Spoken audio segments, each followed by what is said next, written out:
La pequeña ciudad de Valverde, en el sur de España, había sido durante mucho tiempo un lugar de vida tranquila, rodeada de campos de naranjos y dominada por un ritmo pausado que raramente era interrumpido por incidentes graves. Sin embargo, a finales de 2022, todo cambió cuando una serie de desapariciones comenzó a sacudir la calma de la comunidad.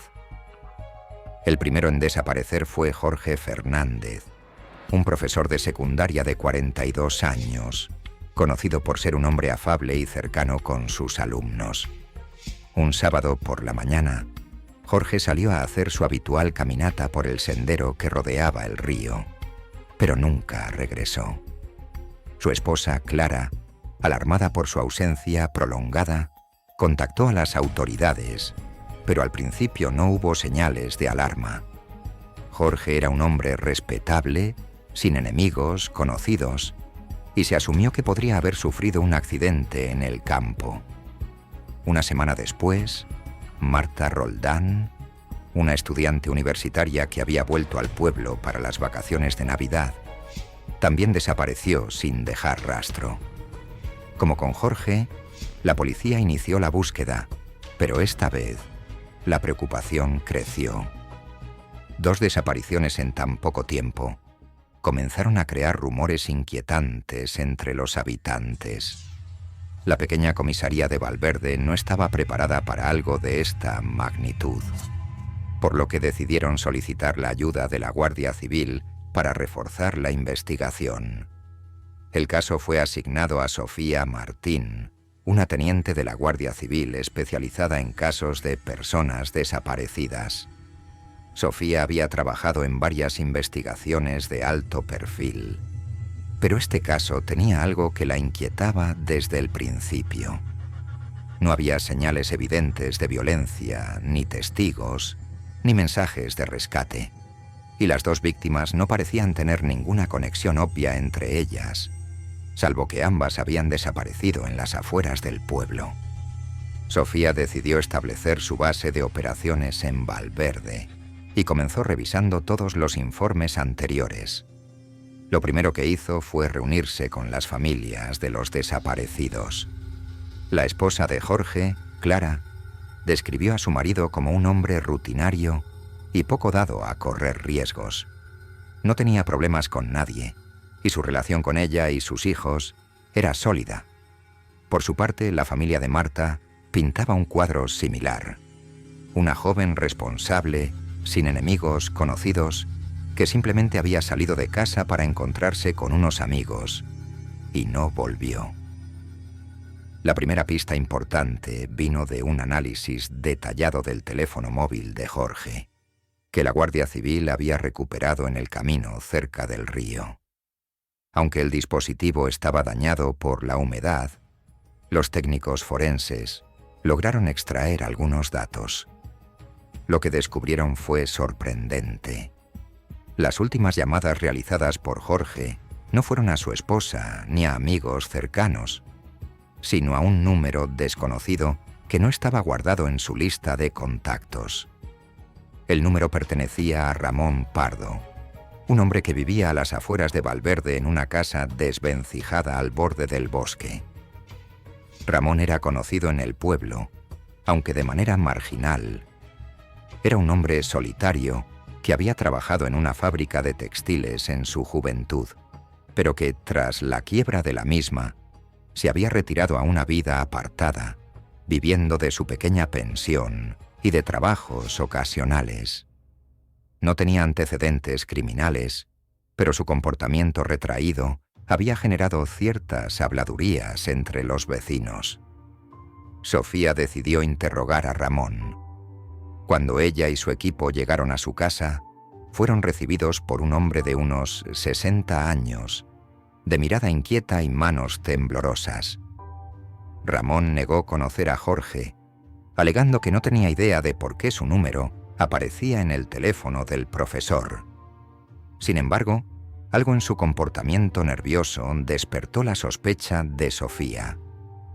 Ramón se mostraba demasiado evasivo, y aunque no cometió errores en sus respuestas, Su nerviosismo era palpable. Decidieron no presionar más en ese momento, pero Sofía solicitó una orden para registrar su casa. Mientras tanto, el equipo continuó buscando en la zona donde Jorge había desaparecido, revisando cada centímetro del terreno en busca de algo que se hubiera pasado por alto. La orden de registro llegó unos días después. Sofía y su equipo se prepararon para inspeccionar la vivienda de Ramón Pardo, con la esperanza de encontrar algo que pudiera conectar a Ramón con las desapariciones. El interior de la casa estaba en un estado lamentable. Polvo en todas partes, objetos apilados de manera caótica y un fuerte olor a humedad. Al principio, no encontraron nada fuera de lo común, hasta que uno de los agentes revisó el sótano. El sótano era pequeño, mal iluminado, y lo que descubrieron allí los dejó helados. En una esquina, semiocultas por unos sacos de cemento viejos, encontraron varias cajas con fotografías y cuadernos. Las fotos mostraban a diferentes personas, todas desaparecidas en los últimos años en pueblos cercanos a Valverde. Entre ellas, reconocieron a Jorge Fernández y a Marta Roldán. Los cuadernos contenían anotaciones crípticas, algunas relacionadas con las rutinas diarias de las víctimas, otras sobre los lugares que frecuentaban y sus horarios.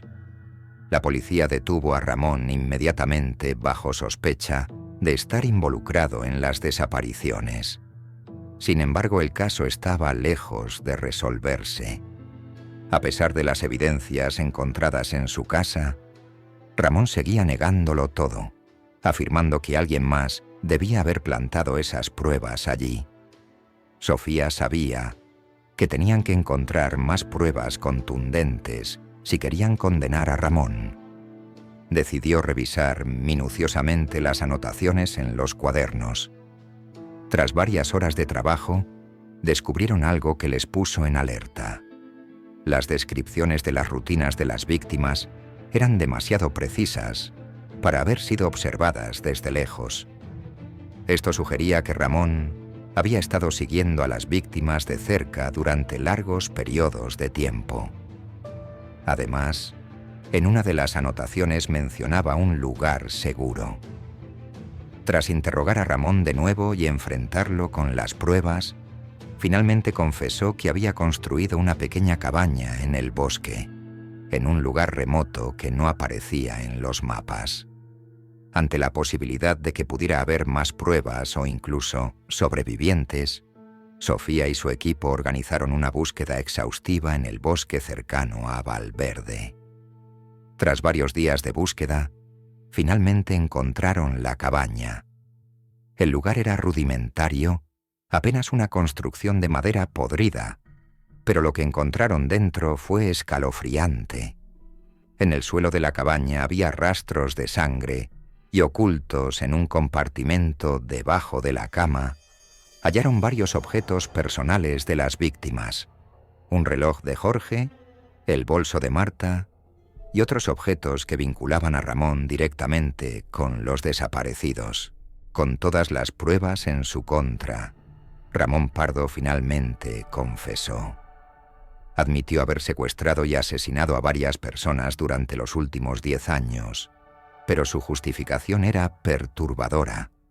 Afirmaba que escuchaba voces que le decían a quién debía elegir y que sentía una necesidad de controlarlas.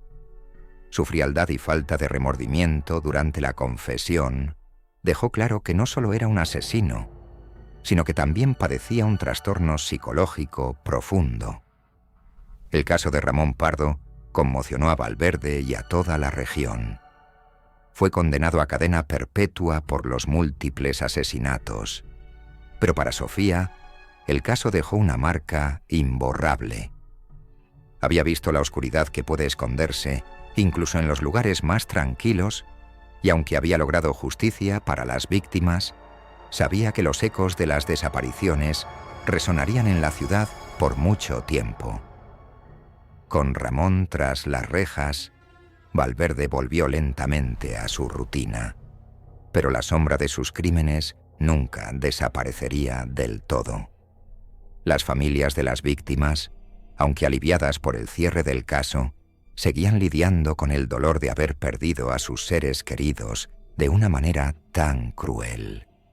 Y Sofía, aunque satisfecha por haber resuelto uno de los casos más difíciles de su carrera, no podía dejar de pensar en cuántos otros Ramones podrían estar acechando en las sombras de pueblos tan pequeños como Valverde, esperando a que el silencio se rompiera una vez más.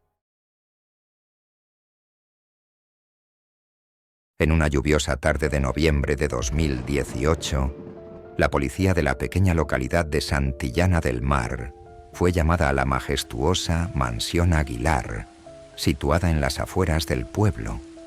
Un hombre había sido encontrado muerto en el estudio de la casa, una de las propiedades más emblemáticas y misteriosas de la zona. La víctima era Andrés Aguilar, un empresario retirado y el último miembro de una familia rica y poderosa. La causa de su muerte, según los paramédicos, era un disparo en la cabeza, pero el arma del crimen no estaba en la escena.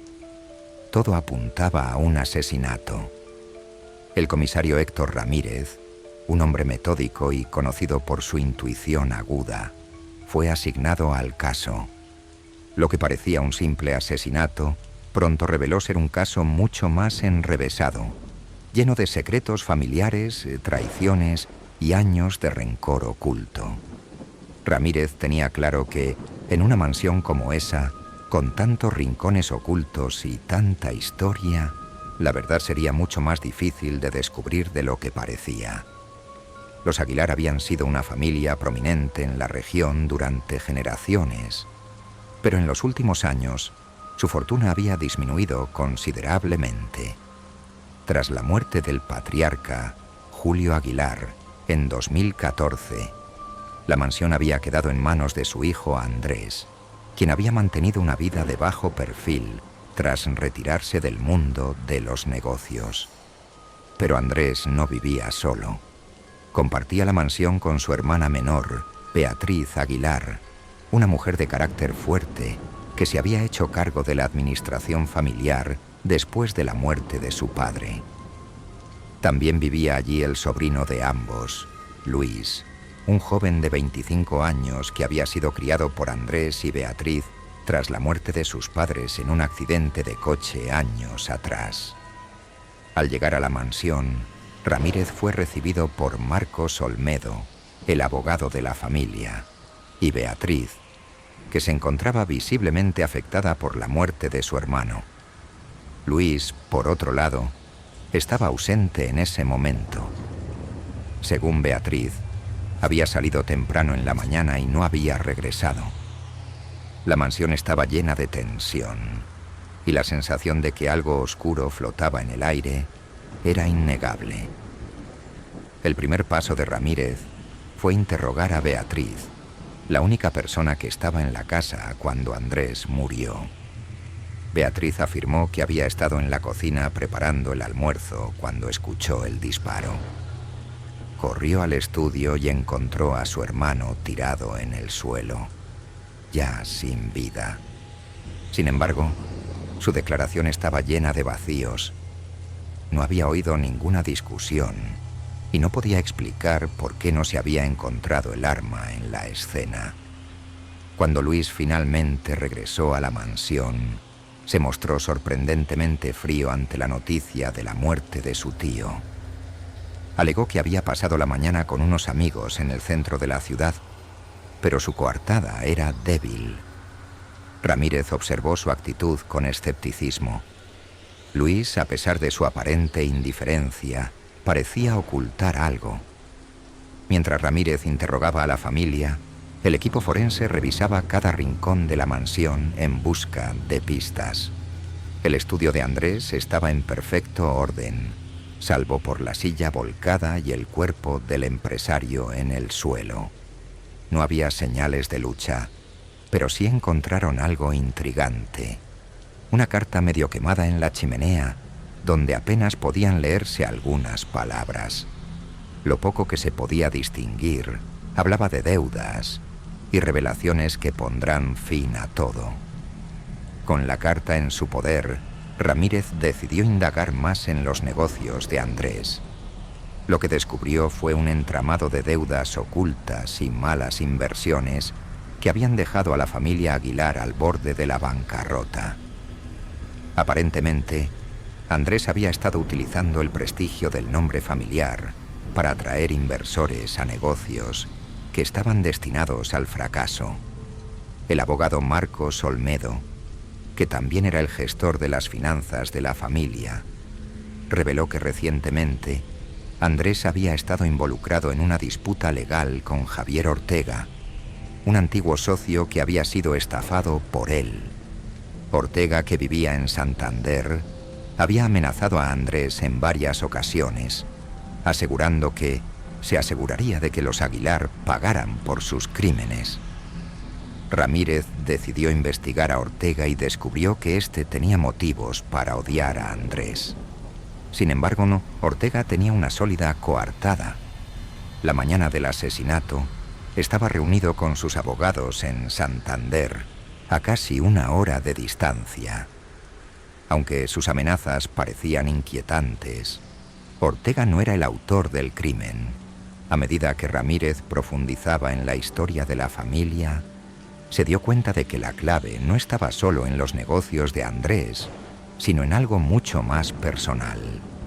Habló con antiguos empleados de la mansión y algunos vecinos, quienes mencionaron un rumor que había circulado durante años.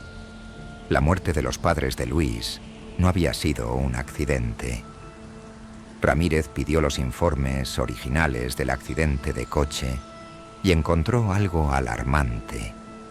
Los frenos del coche de los padres de Luis habían sido manipulados, lo que indicaba que la muerte de ellos no fue accidental. Esto lo llevó a una nueva pregunta. ¿Había Andrés estado involucrado en el asesinato de su propio hermano para hacerse con la herencia familiar? La tensión aumentó cuando los resultados forenses revelaron una huella parcial en la carta quemada en la chimenea, una que no pertenecía a ninguno de los miembros de la familia. Esta pista llevó a Ramírez a centrarse en alguien que no había considerado: Carlos, el mayordomo de la mansión, que había trabajado para los Aguilar durante más de 30 años. Ramírez interrogó a Carlos, quien al principio negó tener nada que ver con el asesinato. Sin embargo, tras horas de presión, el mayordomo confesó que sabía mucho más de lo que había contado. Carlos reveló que Andrés, en realidad, había orquestado el accidente que mató a su propio hermano y a su cuñada para hacerse con el control total de la herencia familiar.